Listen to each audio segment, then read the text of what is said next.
Amém, queridos? Mais uma vez, graça e paz da parte de Deus. Vamos abrir nossas Bíblias no Evangelho segundo escreveu João, capítulo 9. João, capítulo 9, verso de número 1, que diz: caminhando Jesus viu um homem cego de nascença, e seus discípulos perguntaram: mestre, quem pecou, este ou seus pais, para que nascesse cego? Respondeu Jesus: nem ele pecou, nem seus pais, mas foi para que se manifestem nele as obras de Deus. É necessário que façamos a obra daquele que me enviou enquanto é dia. A noite vem quando ninguém pode trabalhar. Enquanto estou no mundo, sou a luz do mundo. Dito isto, cuspiu na terra, e tendo feito lodo com a saliva, aplicou aos olhos do cego, dizendo-lhe: vai, lava-te no tanque de Siloé, que quer dizer o enviado. E ele foi, lavou-se e voltou vendo. Então os vizinhos e os que dantes o conheciam de vista como mendigo perguntaram: não é este que estava sentado pedindo esmolas? Uns diziam: é ele, outros não, mas se parece com ele. Ele mesmo, porém, dizia: sou eu. Perguntaram-lhe: como te foram abertos os olhos? Respondeu ele: o homem chamado Jesus fez lodo, untou-me os olhos e disse: vai ao tanque de Siloé e lava-te. Então fui, lavei-me e estou vendo. Disseram-lhe, pois, onde está ele? Respondeu: não sei.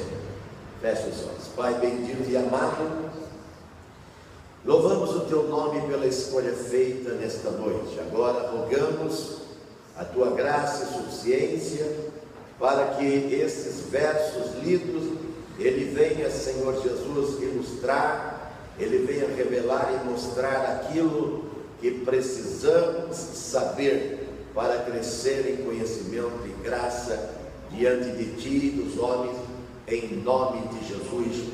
Amém. Coloquei como título: o homem que nunca viu a luz.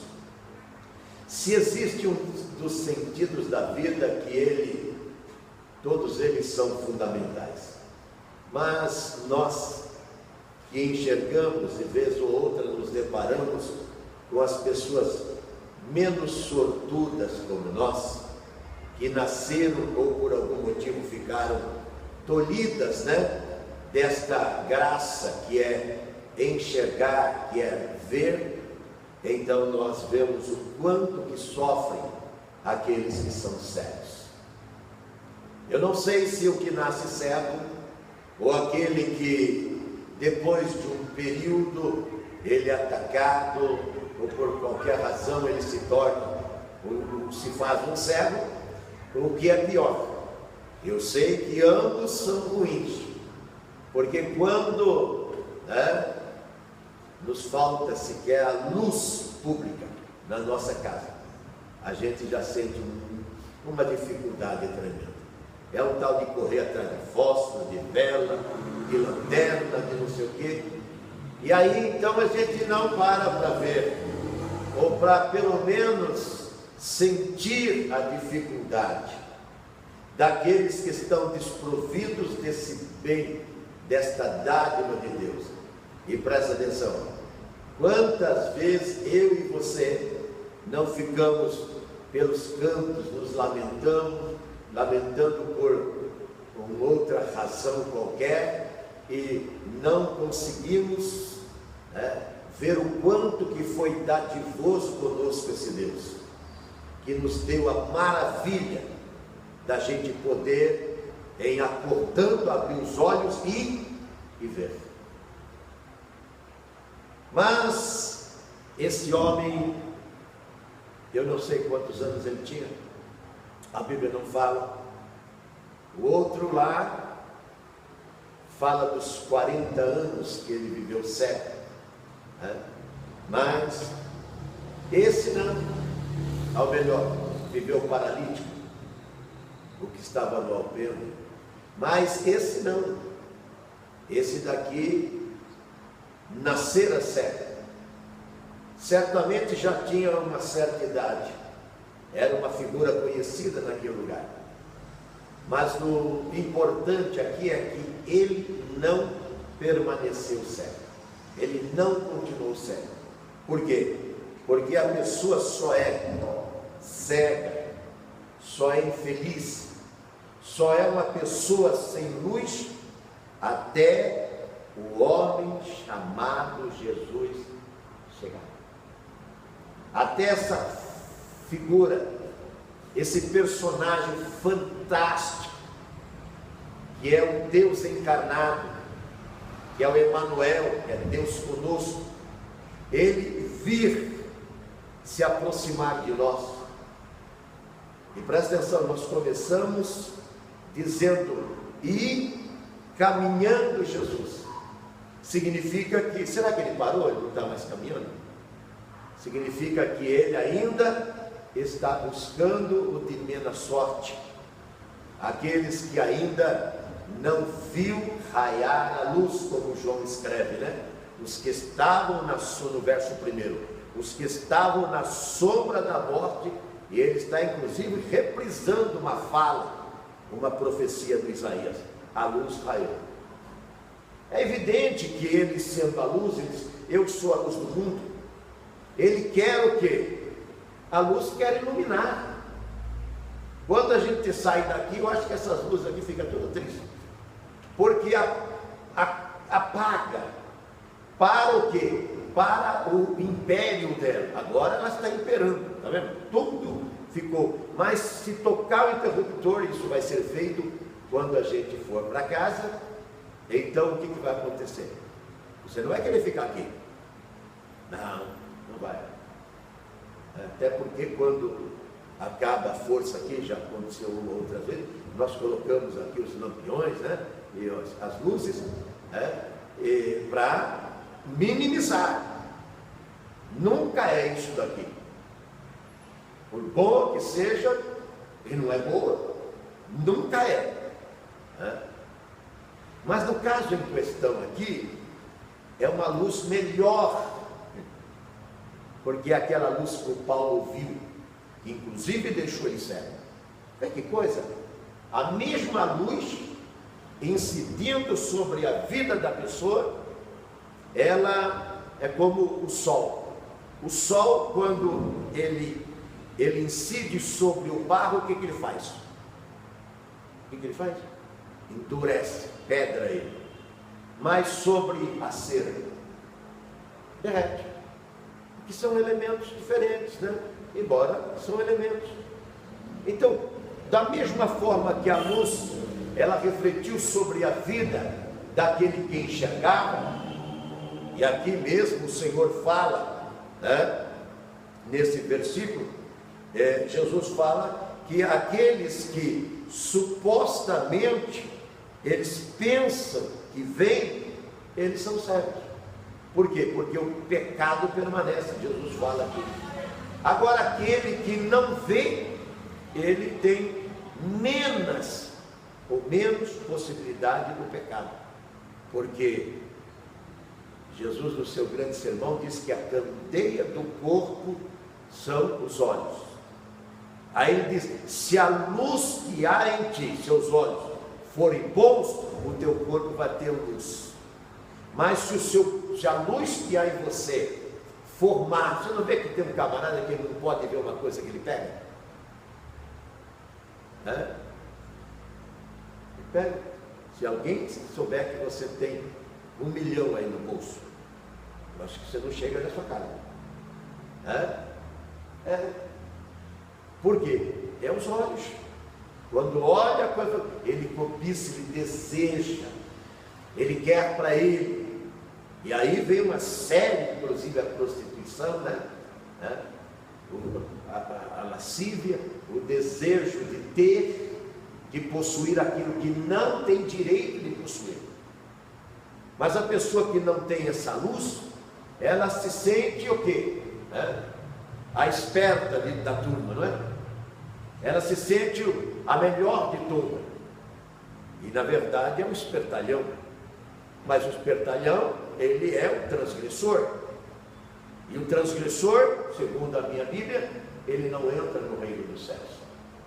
Então Jesus fala aqui, né? Porque vocês falam que vocês enxergam, o pecado, ele permanece com vocês. Mas alguns dos fariseus que estavam perto dele, perguntaram: acaso também nós somos cegos? Jesus respondeu: se vocês fossem cegos, não teriam pecado. Ele está falando justamente o que eu estou dizendo para vocês. Mas como alguns de vocês falam, nós vemos, o pecado, ele subsiste, ele permanece, ele continua incidindo sobre a vida das pessoas. O Paulo enxergava, mas o que aconteceu com ele? A mesma luz que é Jesus, porque Jesus que apareceu para ele, cegou ele, e ele ficou por 3 dias cego, como com uma escama nos seus olhos. Deus tem os seus propósitos para tudo. Esse, como era cego, ele fez uma coisa muito difícil. Quando eu estive em Israel, eu vi que do templo até está numa esquina assim, né? Esse tanque de Siloé está aproximadamente uns 300 metros. 300 metros para quem enxerga é mole, mas 300 metros para quem não enxerga. E naquele tempo não tinha massa asfáltica, não tinha uma avenida ou ruas como nós temos nos dias de hoje.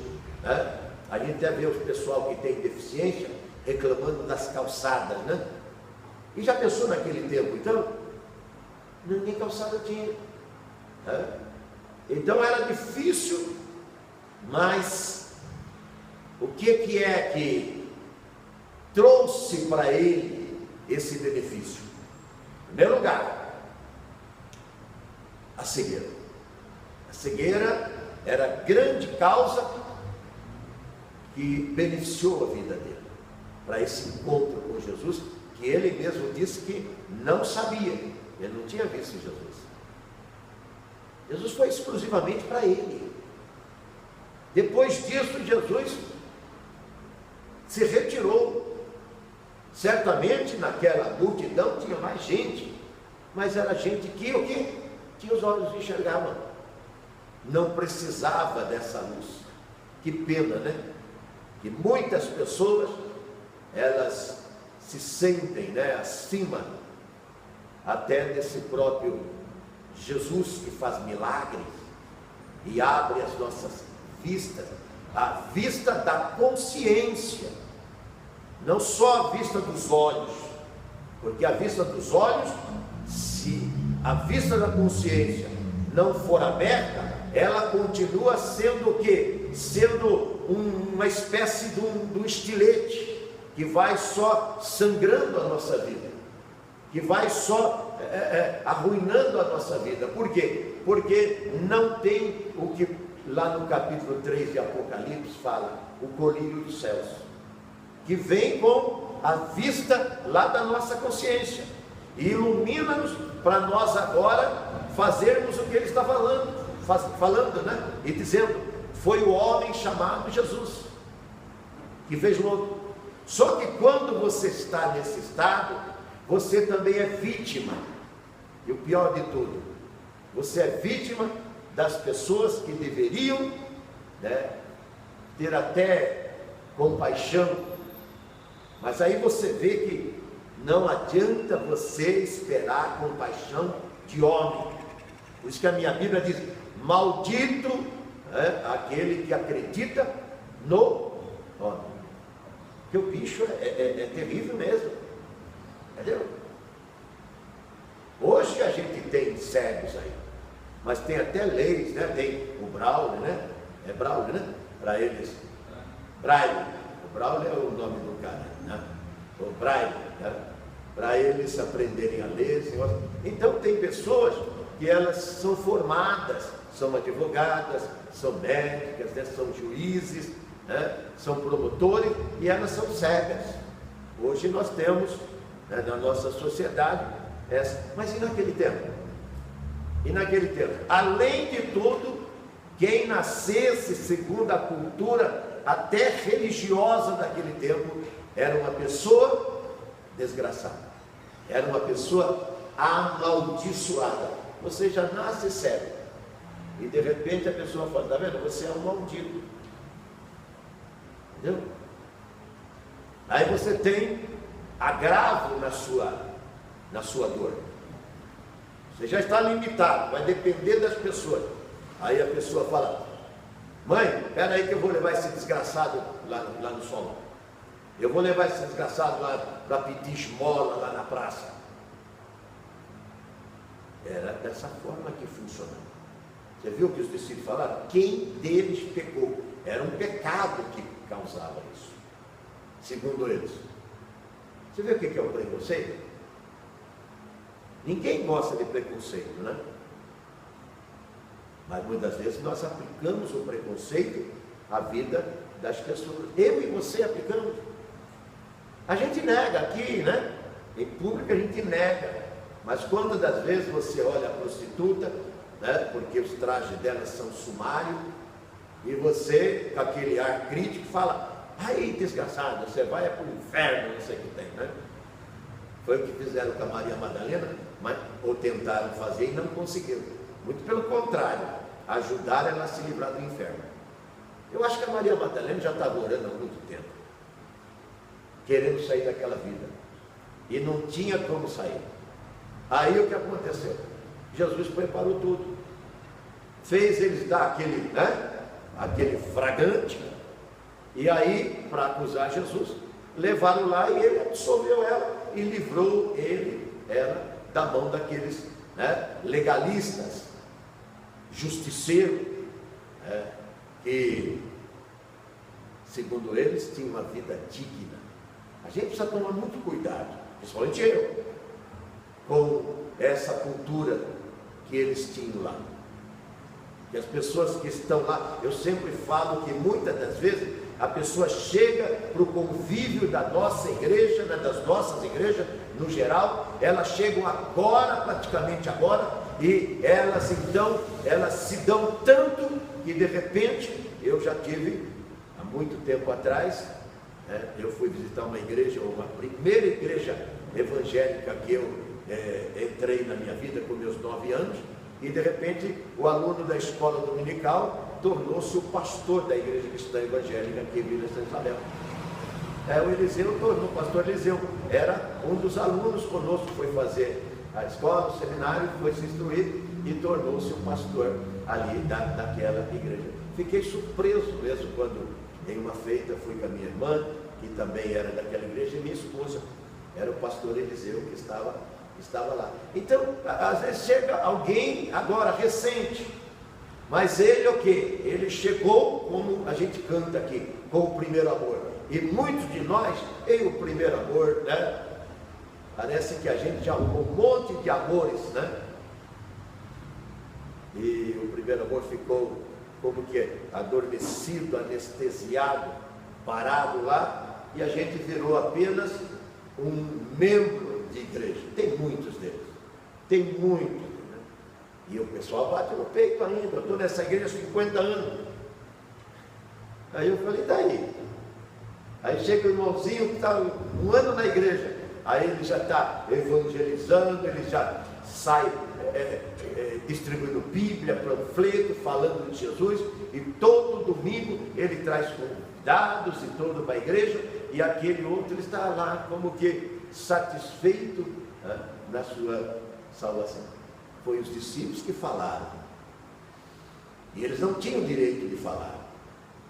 Aí Jesus dá até uma disciplina nele. Não, nem todos que estão sofrendo na vida, eles estão sofrendo porque eles merecem. O Jó merecia. Deus apostou, Deus peitou o diabo dizendo, na terra não tem ninguém. Eu duvido que haja aqui no nosso meio alguém que Deus possa apostar nesse nosso século, dizendo, o Fortunato, duvido que tenha na terra que nem ele. Aí eu falo, não tem mesmo, pior não tem. Eu falei, não tem, pior que eu não tenho. Mas ali Deus está falando melhor, está apostando, colocando Jó como aquele que a Wanda cantou aqui, né? Os anjos apostam na fidelidade dele. Os anjos apostam, os seres perfeitos que estão inclinados agora diante do trono de Deus, e segundo Paulo em Coríntios, ele nos assiste, nos ajuda, nos esforça, pega nossas orações, modela ele aos moldes de Deus e ajuda na nossa jornada, na nossa caminhada. O Jó era um desses. E o que aconteceu com ele? Eu, pelo menos, não conheci ninguém que sofreu como Jó. Terrivelmente. E Deus assim o permitiu, até para nós olharmos esse episódio do Jó e glorificarmos a Deus, porque eu sei que eu e você, muitas das vezes, nós estamos nos lamentando porque o dedo está doendo, porque apareceu uma feridinha no joelho, na perna, ou alguma torcicolo, a gente já está, ai Deus, e o camarada foi lá no fundo, entendeu? Mal cheiroso, fétido, nojento. Jó era um cara nojento, uma escória lá, jogada no canto de uma praça, entendeu? E certamente as moscas, até os urubu, já estavam lá, dando aquela voltinha na vida dele. E além de tudo, vem 3 amigos que nem esse. Eu já tive muitos desses amigos, entendeu?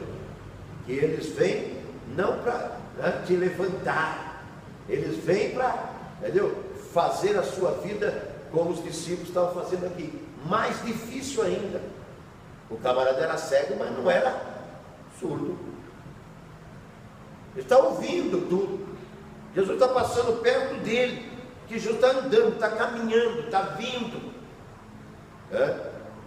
E de repente está ali aquele cego, eu não sei quantos metros de Jesus.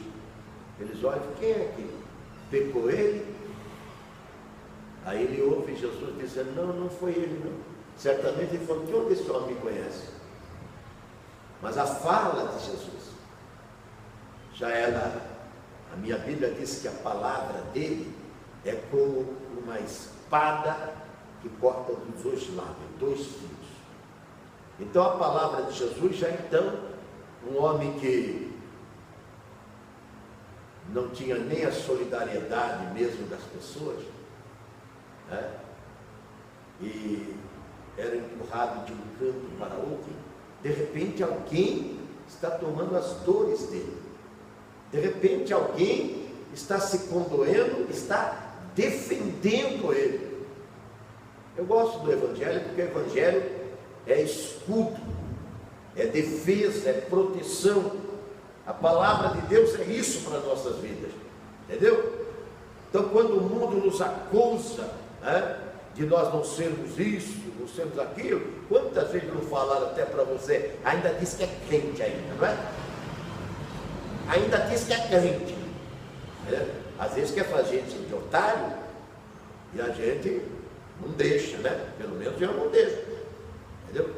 Somente pessoas de uma posição mais elevada aí, às vezes quer fazer empresa, quer fazer de otário. Eu, pelo menos, na medida do possível, eu não deixo, eu vou às raias de fato mesmo, de justiça, essas coisas todas, para fazer. Ainda diz que é crente, eles falam, Aí no meu caso, ainda é pastor, fica pior ainda, ainda é pastor ainda, entendeu? Como que diz, ele que tinha que ficar com prejuízo, mas ainda chega, olha, prejuízo sobre prejuízo. Se não fosse o Senhor, eu já tinha até morrido de fome, há décadas atrás, há décadas, mas ele toma as nossas dores, aquilo que ele sempre estava ouvindo, agora ele ouve diferente. Então eles têm pela primeira vez um aliado, alguém do seu lado dizendo, não, ele só nasceu assim porque vai acontecer algo maravilhoso na vida dele. Esse algo maravilhoso era ele mesmo, era Jesus Cristo, que não tem algo mais maravilhoso do que ele. Isaías estava certo quando escreveu que ele é maravilhoso. Então, ele diz, não, ele não pecou. Nasceu assim para ele ver a glória de Deus.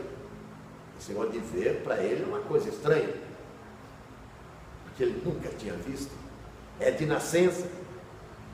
É o caso do Bartimeu, é outro.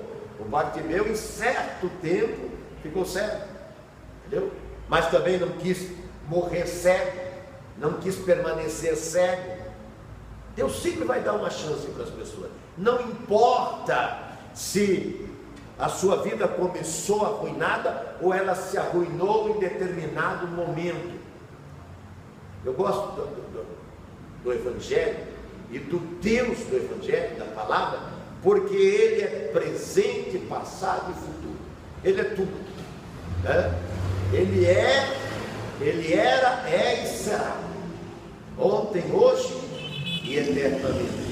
Então, para Ele não tem essa limitação como eu e você. Foi ontem, não tem mais jeito, não volta mais. Para Ele, se Ele quiser, Ele voltou lá o relógio da casa para Ezequias, lá em Isaías 38, e falou, então eu vou te dar mais uns aninhos aí para você viver. Ele não foi muito bom para Ezequias não, mas ele pediu, e Deus resolveu atendê-lo, e foi lá e virou. Eu não sei como é que Deus fez, porque aí eu fico vendo, dos cientistas que trabalham isso daí, e dizendo, da rotação e translação. Ainda ontem, a minha filha Cileide estava em casa, aí até eu preparar essa máquina aí eu já filmei, o sol estava muito bonito se pondo ali de cima do prédio. Até eu preparar tudo, quando eu fui lá, o sol já estava afundando lá, inclusive no cemitério, que dali eu vejo o cemitério da Vila Formosa. O sol estava morrendo ali no cemitério, estava afundando, ainda consegui, puxei um pouquinho, eu peguei. É a velocidade. Quando ela falou da sacada, eu fui ali na sala, estava carregando, te soltei e vou preparar, porque a minha experiência nisso é fantástica. Aí, enquanto isso, passou o quê? 1 minuto, o bichinho já. Olha a velocidade, gente. E ele estava aquela bola inteira lá. Quando eu fui, filmei só um pedacinho dele. Entendeu? Metade já tinha ido embora.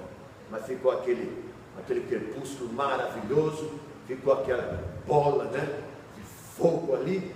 A velocidade que está. Imagina o que Deus fez, gente. Falou, sol para aí. Terra vira ao contrário. Eu não sei como é que foi, entendeu? Eu acho que ela fez assim. Eu sei que aumentou 15 anos na vida do camarada, mudando 10 graus no relógio do rei Acás.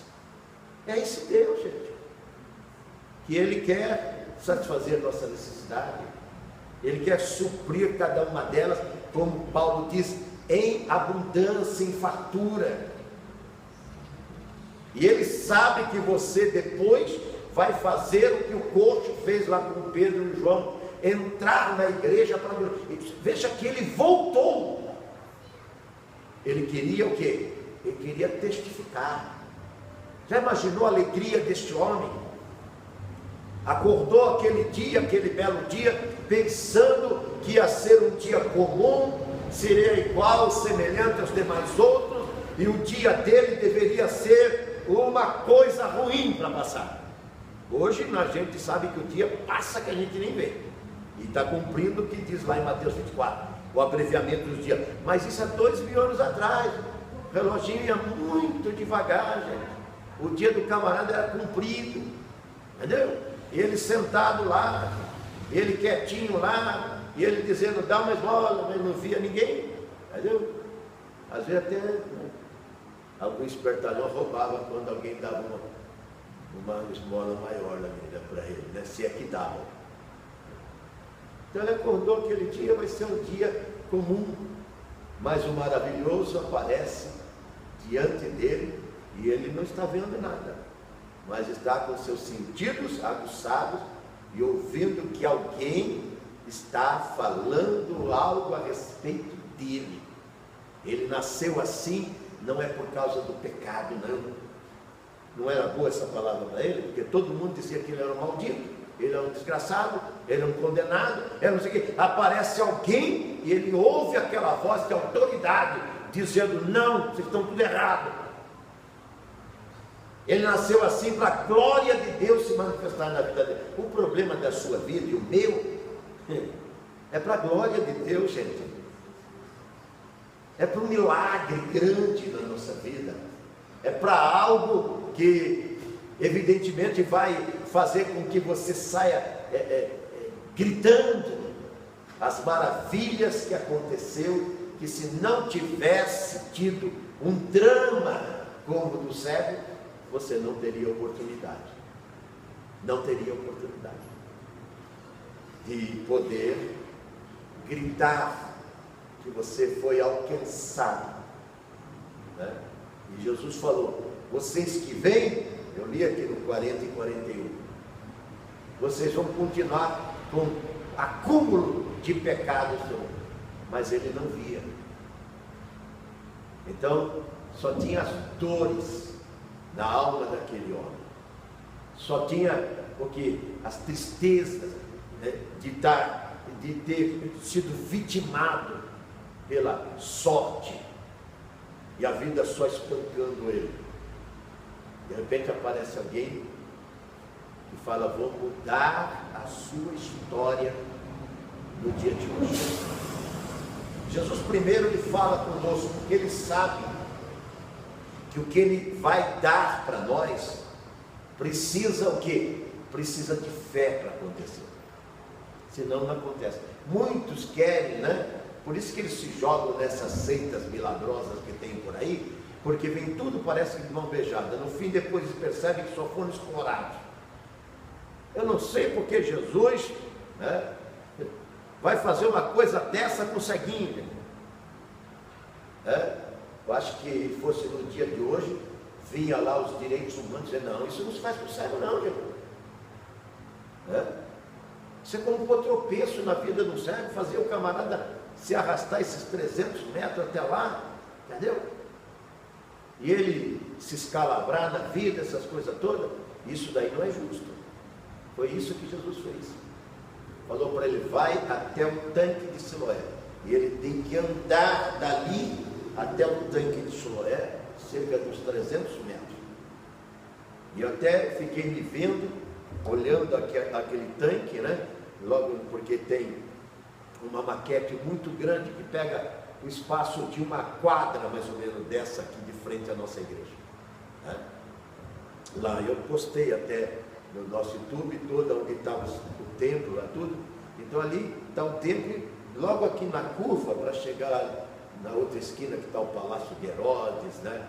A Fortaleza Antônia, tudo lá na frente, onde Jesus foi julgado. Está ali aquele tanque, o tanque de Siloé. E aí Jesus fala para ele: até lá. E ele sai com aquele óleo tudo lambuzado, betumado, todo sujo de barro, saliva, cuspe de Jesus, né? Tem umas igrejas um tempo atrás aí, que ele estava fazendo esse negócio, era cuspe de Cristo. Já fizeram de tudo, viu? Já teve dente de ouro, já teve esses movimentos que tem aí, são novos, mas já, a gente que já viveu teve um monte de historinha aí, entendeu? Aí atrás. Aí Jesus faz exatamente isso. Lambuza os olhos do cara e fala para ele: agora você vai lá até o tanque de Siloé, que em hebraico quer dizer o enviado, e se lava. Mas você viu falando para ele que ele ia ver? Não. Mas Jesus tocou aonde? Aonde estavam os defeitos dele, onde estava o problema dele, aonde estava a dificuldade dele. Jesus, ele é gabarito nisso daí, ele é expert nisso, ele é fantástico, e ele sabe exatamente aonde está. Não tem um hino que desconta para Jesus onde é a tua dor? Daí eles repetem ainda no hino: ele é o remédio, confia no Senhor. Se não confiar, o que ele diz? Se creres, verás a glória de Deus. Tem muita gente que está precisando de um milagre, mas ele não faz aquilo que é atribuição dele. O papel de Jesus era falar para ele e estimular ele e dar para ele confiança, que se ele, né, assim como Jesus estava defendendo a causa dele ali, se ele continuasse naquele espírito, ia dar certo.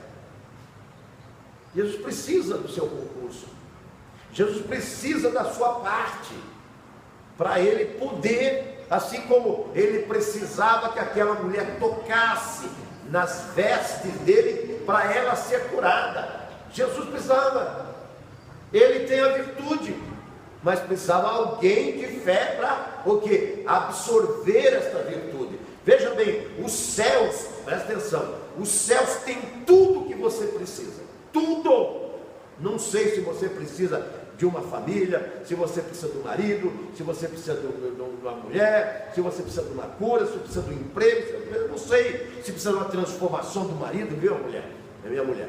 Se você precisa da transformação do marido, ou se precisa da transformação da mulher, se você precisa dos seus filhos de volta, no meu caso, eu não sei. Mas lá em cima já tem tudo. Tem tudo isso. Mas nós não fazemos que nem a mulher que sangra. Não vamos lá e tocamos com fé. O que aconteceu? Ele saiu em virtude e falou: tocaram diferente em mim. Vim na igreja, todo mundo vem, gente. Vim na igreja, todo mundo vem. Aqui não é todo mundo, mas na igreja todo mundo vem. Eu fiquei vendo hoje uma missa lá na TV, até para ver, né, como eles mudam as coisas no meio do caminho aí, as rezas deles, né? Eu sou crítico nessas coisas. Vi aquela multidão toda e tal, aí aquela ladainha toda lá, né? Depois vai falar que crê na Santa Igreja Católica, você vai ouvir. E eu falei: onde é que tem? E tem que ouvir lá a sua santidade, o homem, né? O Papa é ele que fala por Deus, essas coisas todas. Eu fiquei ouvindo e falei: meu Deus. E aquela multidão está lá. Na nossa igreja também. Mas eu pergunto, tinha muita gente naquela reunião com Jesus, mas aquela mulher tocou. Tinha muita gente com problema aqui na Judéia, onde Jesus estava, operando esse sinal. Mas quando ele voltou, ele não sabia nem, Jesus já tinha saído, como ele fez lá no tanque de Betesda. Já tinha saído, já tinha se afastado. E aí o que acontece? Ele vem enxergando. Queira Deus que hoje você e eu saiamos daqui já vendo. E a cegueira, pois aqui, né? A cegueira, já nem sei onde eu pus mais. A cegueira, ela fique no nosso passado. Ela deixe de existir, deixe de ser. Por quê? Porque nós encontramos com o homem chamado Jesus. E ele não vai facilitar para nós. Ele vai cobrar de nós uma confiança extra, uma confiança maior, e andar os 300 metros até o tanque de Siloé. Mas no seu caso que você enxerga, eu acho que ele vai mandar você andar uns 300 quilômetros, para ficar bem, né? Bem trabalhoso, bem difícil, para ver se você está afim mesmo daquela coisa. Porque tem muita gente que lembra assim, quando ele chega lá no capítulo 5, lá no Alpendre de Salomão, ele pergunta para o paralítico: você quer ser curado? Porque tem gente que já nem quer mais. Já acostumei com isso daqui. Eu já ouvi falar, eu tomo insulina todo dia. Aí você vê, o cara está todo picado de insulina. Eu que detesto beliscão, detesto. Quando penso nisso, e outra, aumentou no Brasil, se eu não me engano, 10 ou 15% o caso de, o nome é horrível, né? Essa tal de Bete aí, que o cara de dia pega ela, a diabetes, aumentou no Brasil, por causa da comida, da gordura. Saiu a semana passada essa enquete, essa pesquisa. Aumentou. Aí o cara vai tomar insulina, tudo e tal, comprimido. O médico, coitado, mandou eu tomar os comprimidos. Hoje eu tomei um. Mas eu passo semanas sem tomar um bendito comprimido que ele mandou eu tomar. E eu devia obedecer, mas acaba até esquecendo. Já pensou se fosse isso daí? Né? E você não pode ficar sem? Então aí a pessoa, não, a minha diabetes, né, o meu câncer, a minha AIDS, a minha paralisia, a minha não sei o quê, ele já tem até documento registrado. Aquilo é dele. Entendeu? Eu tenho para mim que esse cego falou, isso aqui é do diabo, não é meu não. Foi ele que ia me felicitar e um dia alguma coisa vai acontecer na minha vida, eu não sei o que é, porque eu nunca tinha visto. Então você tem que facilitar as coisas para você, porque para Deus tudo é fácil. Para Deus ele diz, para mim vive todos. Ele não fala lá no capítulo 21 de Lucas, parece que verso 38, para ele vive todos. Ele está falando de morte, agora de cegueira, de paralisia, de qualquer tipo de doença. É muito mais mole ainda, embora para ele tanto faz. Entendeu? A mesma energia, a mesma virtude que ele vai gastar para ressuscitar o morto, é para curar uma cegueira, ou uma doença, uma alergia, ou qualquer outra coisa, uma gripe. Mas ele precisa, o quê? De uma manifestação nossa. Eu não tenho dúvida que aquele homem estava pedindo um milagre.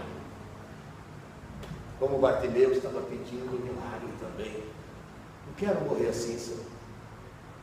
Quem se acomoda, quem se acostuma, quem aprende a viver com coisa ruim, é o diabo, gente.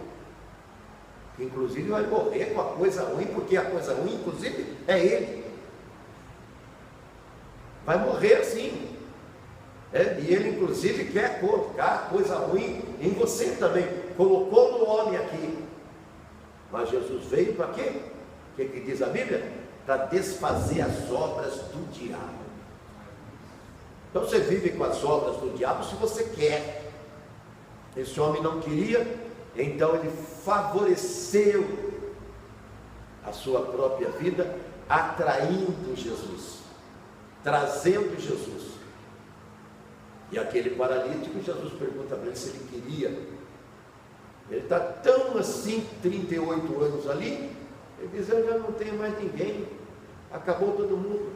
Esse daqui ainda tinha alguém que ia lá e levava ele lá. Não sei se tirava algum proveito, né? Porque o cara é cego, não conta dinheiro nem nada.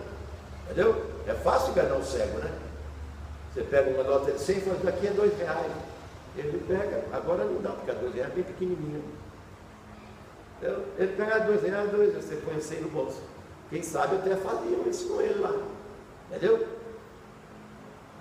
Aí Jesus toma as dores. Gostoso é que Jesus defende, como lá no capítulo 14 de Marcos, os discípulos, o próprio Judas, né, vai e condena aquela mulher que estava ungindo o Senhor, né, e ele diz, não falem desta mulher, que ela fez uma boa obra para comigo. Jesus toma as dores, defende. É muito gostoso quando você está numa aflição, né? Lembro uma vez que na escola a molecada disse que ia arrebentar comigo, e eu queria ver se eu voava pela janela, mas eu não tinha, nasci sem asa. Queria ser um passarinho aquela hora para sair da minha carteira, né? Aqui no Guilherme Jorge, aqui, Frederico Bergenstein, e sair pela janela. Aí quando eu saio lá fora, meu pai, que nunca ia, aquele dia estava lá. Aí eu olhava para os caras e falei, vem mexer comigo agora, cara. Meu pai, um armário de 2 metros, tórax aberto, né? Parecia atleta. Vem mexer aqui comigo. Jesus é assim com a gente. Entendeu? Jesus é assim com a gente. Então ele toma partido, sabe que você está sofrendo, mas você não facilita a vida para você, porque precisa crer. Andar os 300 metros significa que a sua parte ele não vai fazer jamais. A parte dele é cuspir ao chão, estimular você para acreditar, tomar suas dores, te defender e depois pegar aquele ensopado de barro com saliva lá com cuspe e esfregar nos teus olhos e dizer: agora é com você, se quiser um milagre na sua vida, vai fazer a sua parte. E ele saiu, eu não sei como saiu, tropeçando nas pedras, se caiu ou não caiu. Também as pessoas: esse camarada não é profeta coisa nenhuma, olha que malvadeza que ele está fazendo com o camarada. Se lá naquele caso da mulher que o Wilson pregou, disseram ser, Simão falou, se ele fosse profeta, ele saberia que essa mulher era uma pecadora. Ali também acusaram, e ela de fato ela não chegou ali, às vezes a gente vem aqui com arzinho de santo, né? Aí ela chegou ali com ar de pecadora mesmo, chegou com as vestes de pecadora, chegou com a postura de pecadora, e não se sentiu digna de sentar na mesa. Ela foi para debaixo da mesa, se enfiou lá e já começou o quê? A derramar seu coração, começou a decantar ali, viu? É decantar é tirar os lixos que está dentro de algum vasilhame, é você soltar tudo que está dentro do invólucro. Ela começou ali a se decantar ali. E aí, então, as pessoas, como aqui, ali o Simão falou: não é profeta coisa nenhuma. Se fosse profeta, ele saberia quem é essa que tocou nele. Os discípulos falaram mesmo aqui. E Jesus fala para ele, então: vai, como ele está falando para nós, está com problema? Então vai, que eu vou fazer um milagre também na sua vida. Porque ninguém mais do que ele quer fazer. Por que aconteceu depois? Qual foi a resposta que ele deu ao favor de Jesus? Foi o homem chamado Jesus. É um convite a todos os que estavam cegos, paralíticos, mancos, leprosos, sangrando, para também o quê? Irem até Jesus. Era isso, era a publicidade, era o testemunho que ele estava dando. Não sabia onde ele está, respondeu: não sei. Ele apareceu na minha vida e fez um milagre. Agora, certamente falou: agora eu estou atrás dele, que eu quero conhecê-lo. Agora eu quero conhecê-lo. Por quê? Porque até agora ninguém fez nada para mim. Só me humilharam, só me desprezaram, só me lançaram. Já viu como você? As pessoas só põem você para baixo. É difícil encontrar uma pessoa que fala: poxa, te levanta, enche a bola, infla você. A maioria das pessoas quer mostrar para você até aquilo que você não é. E você é a coisa ruim para eles, que é por lá embaixo, socar ainda, tripudiar a sua vida. É o que fazia com esse homem. Então ele vem agora, aparece para dizer: o homem chamado Jesus, cadê ele? Eu quero ele. Por quê? Porque ele fez na minha vida o impossível, como ele quer fazer também na minha e na sua vida nesta noite. Fiquemos em pé. Pai, eu quero te adorar, te louvar e bendizer, Senhor, o Senhor que sabe tudo das nossas vidas. O Senhor sabe, inclusive, quantos são os cabelos. Na tua palavra diz que o Senhor conta os fios de cabelos que temos na nossa cabeça. O Senhor sabe tudo de nós. Agora, Deus, eu quero a fé e a confiança que esse homem teve para acreditar na sua palavra e promover o milagre na sua vida, porque o Senhor diz que a fé que remove as cegueiras, as lepras, as doenças, os dramas da vida, as misérias e toda sorte de sofrimento e dor. E eu quero, Senhor, que nesta hora sejamos impregnados desta confiança e desta fé, para que também em nós aconteça o mesmo. Para a tua glória eu te peço, no nome de Jesus. Amém. Vamos cantar.